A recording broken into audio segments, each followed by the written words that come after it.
जय Shri Ram everyone, Abhay this side and इस video में हम डिस्कस करेंगे प्रॉब्लम्स आफ्टर iOS 18 जो आ रही है मेरे आईफोन 11 में। ये सारी की सारी प्रॉब्लम्स मैंने खुद फेस करी हैं, इसलिए मैं आपको बताऊंगा इस वीडियो में एंड आपको थोड़ा सा आइडिया हो जाएगा अगर आपको फ़ोन लेना है बाई चांस आगे एंड ये सब प्रॉब्लम्स अगर आप बेयर कर सकते हो तो ही फ़ोन को परचेज़ करना, अदरवाइज़ नहीं। सबसे पहला पॉइंट है हमारा जो होता है इस फ़ोन के साथ, वो है ब्राइटनेस ड्रॉप।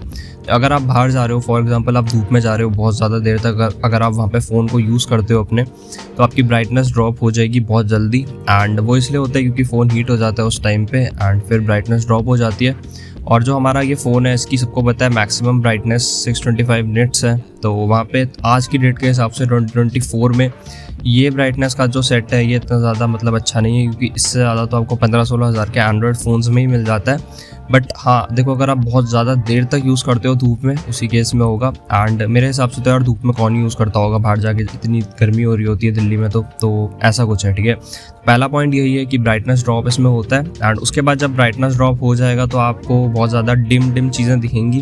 कुछ लोगों को समझ नहीं आता है क्या होता है ब्राइटनेस ड्रॉप। तो ब्राइटनेस ड्रॉप ये होता है कि जो डिस्प्ले होती है वो एकदम लो मोड में चली जाती है, तो ऐसा होता है। तो उसमें कुछ दिखता नहीं है, दिखता इन द सेंस कि दिख तो जाती हैं चीज़ें, बट अगर आप कोई कंटेंट वगैरह देख रहे हो या फिर आप कुछ चीज़ें देख रहे हो तो आपको थोड़ा सा ज़्यादा एफर्ट डालना पड़ेगा देखने के लिए, क्योंकि उस टाइम पे जो डिस्प्ले होती है वो बहुत ज़्यादा डिम हो जाती है, डार्क हो जाती है, ऐसा कुछ है। बट हाँ, यूज़ कर सकते हो आप उस केस में भी, फ़ोन वगैरह हर चीज़ आप यूज़ कर सकते हो, बस चीज़ें नहीं दिखेंगी आपको, थोड़ी सी डिम दिखेंगी, बस ये है। तो ये फर्स्ट इशू था हमारे आईफोन 11 में, जो पहले भी था एंड आफ्टर iOS 18 भी ये है आज की डेट तक। सेकंड इशू की बात करते हैं, ओवर हीटिंग। देखो, हीटिंग हर फ़ोन में होती है, सारे के सारे इलेक्ट्रॉनिक डिवाइसेस में हीटिंग होती है, बट जो हमारा आईफोन 11 है, जो 11 सीरीज़ है, 12 XR 13 तक भी, 13 में तो फिर भी फिक्स है, बट ये सारी सीरीज़ थोड़ी सी ज़्यादा ओवर हीट होती हैं। Heating is normal but over heating in सब फ़ोन्स में होती है। एंड ओवर हीटिंग कब होती है मैं आपको बता देता हूँ। देखो, अगर आप गेम खेल रहे हो बहुत देर तक, या फिर आप इसमें बहुत ज़्यादा अडोबी से या किसी से भी VN वगैरह किसी से भी अगर आप सॉफ्टवेयर XYZ से एडिटिंग करते हो, तो उस केस में आपका फ़ोन जो है वो बहुत ज़्यादा हीट हो जाता है। अगर आप एक्सपोर्ट कर रहे हो किसी वीडियो को, जितने लोग एडिट करते हैं उनको पता होगा, तो उस केस में भी बहुत ज़्यादा हद तक फ़ोन हीट कर जाता है। एंड ओवर हीटिंग इन सब केसेस में हो जाती है। अगर आप गेमिंग करते हो, BGMI अगर आप इसमें खेलोगे चार्ज पे लगा के, या फिर बहुत देर तक खेलते रहोगे 2-3 घंटे तक कॉन्टिन्यूसली, तो आपका जो फ़ोन है वो बहुत हद तक ओवर हीट हो जाएगा। एंड फिर यही है कि ओवर हीटिंग में ब्राइटनेस ड्रॉप भी हो जाता है, ये चीज़ मैंने आपको बताई अभी। एंड उसमें भी जो ओवर हीट जब होगा आपका फ़ोन तो ब्राइटनेस भी ड्रॉप होगी, एंड यार वो तो है कि लैग होगा, परफॉर्मेंस भी ड्रॉप हो जाती है, FPS वगैरह बहुत आपके डाउन हो जाएंगे।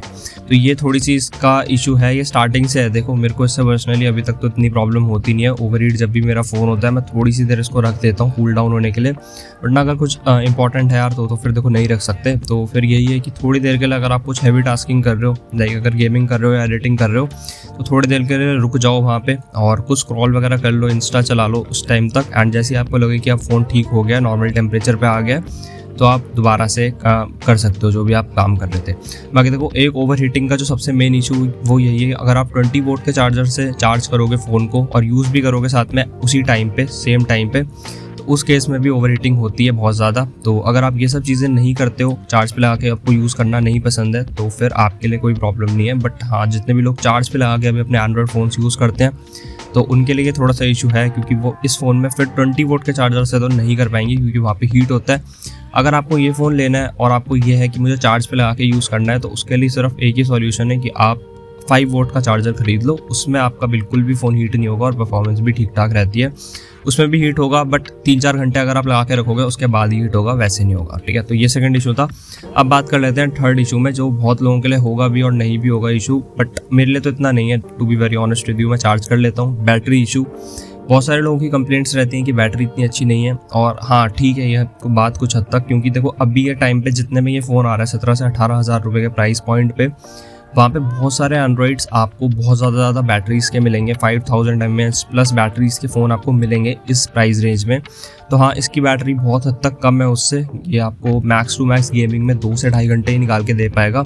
एंड ओवरऑल नॉर्मल यूज़ में अगर कोई बहुत ही ज़्यादा लाइट यूज़र होगा तो उसको 10-11 घंटे, 12 घंटे, एंड अगर कोई हैवी यूज़र है तो उसको 7-8 घंटे मैक्स, इससे ज़्यादा ये फ़ोन तो नहीं निकाल सकता।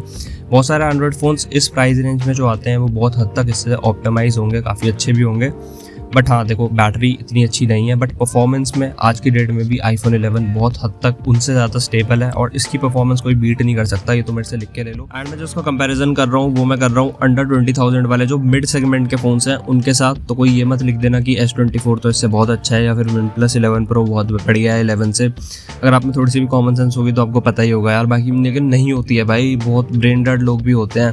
मेरी वीडियो के नीचे अभी परसों शायद कमेंट था एक, कहता मेरा, मैं एग्जैक्ट बोलता हूँ क्या बोला था उसने, मेरा पोको X3 Pro बढ़िया हा, तू 1v1 कर ला मारसा। मतलब ऐसे तो इन बंदों को भाई हिंदी नहीं लिखना आती। मैं सोचता हूँ गाली भी देना बेकार है, क्योंकि मेरे रिश्तेदार भी देख रहे होते हैं वीडियोस, तो गाली भी देना बेकार है भाई, इनको कुछ ही नहीं कह सकते। फिर मैंने उसे कुछ नहीं बोला, मैंने उसे बोला कि आईडी दे दे ये वो, तो कहता मैंने 12 सीज़न कॉन्करर करा, हाँ पता नहीं उल्टी सीधी सी बात है। मैंने कहा भाई चपेड़े पड़े ना अगर इनके मुंह पे तो ये ठीक हो जाए भाई, देखो साफ सीधी सी बात है। मुझे कह रहा है कि मैंने कॉन्करर करा है, भाई जब तुम पैदा नहीं हुए थे ना सीज़न 19 में, मैं स्क्वाड में बैठा हुआ था लीडर बोर्ड में, आईडी दे दूंगा देख लेना जाके अगर तू वीडियो देख रहा है मेरी तो। बाकी मैंने उससे आईडी मांगी तो आईडी नहीं दे रहा, कह रहा मैंने 12 सीज़न कॉन्करर करा, हाँ ये करा वो करा। भाई स्कूल जाओ यार, पढ़ाई लिखाई करो, फालतू की बात ये सब इग्नोर मारते हैं। फोर्थ प्रॉब्लम की बात करते हैं कि हमारी लास्ट प्रॉब्लम रहने वाली है जो हमारी फ़ोन की डिस्प्ले है, वो LCD डिस्प्ले आईफोन 11 में। एंड अंडर 20,000 जितने भी फ़ोन्स आपको आज की डेट में मिलते हैं उसमें आपको सब में आजकल पंच होल तो मिल ही जाता है यार आराम से। तो ऐसा कुछ है, इसकी जो LCD डिस्प्ले है उसमें मैक्सिमम ब्राइटनेस 625 निट्स की है, जो कि आउटडोर में इतना ज़्यादा ब्राइट नहीं है, मैं आपको पहले ही बता देता हूँ। बट मेरे को तो ठीक ही लगता है पर्सनली, मेरे को आज तक कभी भी इसके नॉच से या फिर इसकी जो बेजल्स हैं थोड़े मोटे हैं उससे तो मुझे कभी प्रॉब्लम हुई नहीं है, क्योंकि मेरे को आदत भी हो गई है। एंड ठीक लगता है यार फ़ोन, मतलब ऐसा नहीं है कि आप चला नहीं पाओगे या कुछ ऐसा, बढ़िया है। जब आप चलाने लग जाते हो तो हर चीज़ से यूज टू इट होते जाते हो। बट हाँ जिनके लिए भी ये प्रॉब्लम है, जिनको डिस्प्ले नहीं चाहिए ऐसी बेजल्स वाली, वो इस फ़ोन को मत कंसिडर करो, आपके लिए ये फ़ोन नहीं है। जिनको प्रॉब्लम नहीं है, जिनको ठीक लगता है चलाना बेजल्स वाला, उनके लिए तो कोई प्रॉब्लम नहीं है। मैं इससे पहले पोको चलाता था जो मैंने 5 महीने चलाया शायद, उसके बाद डेड हो गया था, सबको ही पता है मेरे चैनल पे जो ओल्ड हैं, तो उसकी पंच होल थी। एंड उसके बाद मैं इसमें शिफ्ट हुआ तो मुझे ये ज़्यादा बढ़िया लगती है उस नकली डिस्प्ले से। तो बाकी ऐसा कुछ है, इसकी मैंने सारी की सारी आपको प्रॉब्लम्स बता दी हैं। ये 4-5 प्रॉब्लम्स हैं, 4 बेसिकली, और इसके अलावा फ़ोन में सब चीज़ें ठीक हैं, परफॉर्मेंस वगैरह। एंड अगर आपको इन 4 प्रॉब्लम से कोई इतनी इशू नहीं है तो आप आज की डेट में भी आईफोन 11 के साथ जा सकते हो। जितने भी लोगों को ये फ़ोन गेमिंग वगैरह के लिए चाहिए तो मैं बता देता हूँ, मैं इस फ़ोन से कॉम्पिटिटिव खेल रहा हूँ, आज तक टिल डेट तक खेल रहा हूँ। अभी मैंने रिसेंटली परसों ही डाली है मोन्टाज अपनी कॉम्पिटिटिव की, तो वहाँ की भी आप देख सकते हो फ्रैक्स वगैरह। मेरे चैनल का लिंक आपको डिस्क्रिप्शन में तो मिलेगा, प्लस मैं कमेंट में भी पिन कर दूंगा ताकि आप डायरेक्टली जाके देख लो। एंड अगर आपको चैनल अच्छा लगता है तो आप देख सकते हो। बाकी मैंने वहाँ पे क्लचेस भी डाले हैं, शायद 2 शॉर्ट्स डाल चुका हूँ जब तक आप ये वीडियो देख रहे होगे, बाकी एक तो मैंने डाला ही है अभी, तो देखना बताना कैसा है कैसा नहीं।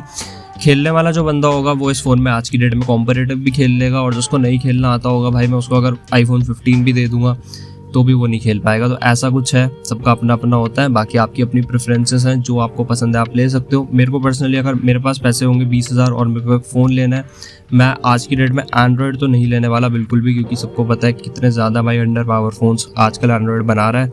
तो उससे बेटर मेरे लिए हमेशा यही चॉइस है कि मैं एक नॉर्मल सा कोई रिफर्ब फ़ोन खरीद लूँ आईफोन में, तो वो ज़्यादा बढ़िया डील रहेगी। बाकी ऐसा कुछ था वीडियो में। जितने भी लोगों ने चैनल को सब्सक्राइब कर रखा है सब लोगों को मेरा बहुत बड़ा दिल से थैंक्स। एंड जितनों ने नहीं भी करा बाद में कर लेना, कोई प्रॉब्लम नहीं आ रही है, ठीक है। ख्याल रखो अपना, अपनी फैमिलीज़ का। कुछ भी पूछना है एनी टाइम पूछ सकते हो, कुछ हेल्प चाहिए, किसी के साथ कुछ प्रॉब्लम हो गई है रिफर्बिश्ड फ़ोन लेने के बाद, इंस्टा पे आ जाना, डायरेक्टली प्रूफ दिखाना मुझे कि इस कंपनी ने या फिर इस साइट ने मेरे से स्कैम करा है, तभी मैं कुछ कर पाऊँगा, अदरवाइज़ नहीं। मिलते हैं किसी और वीडियो के साथ, ख्याल रखो अपना, बाय बाय।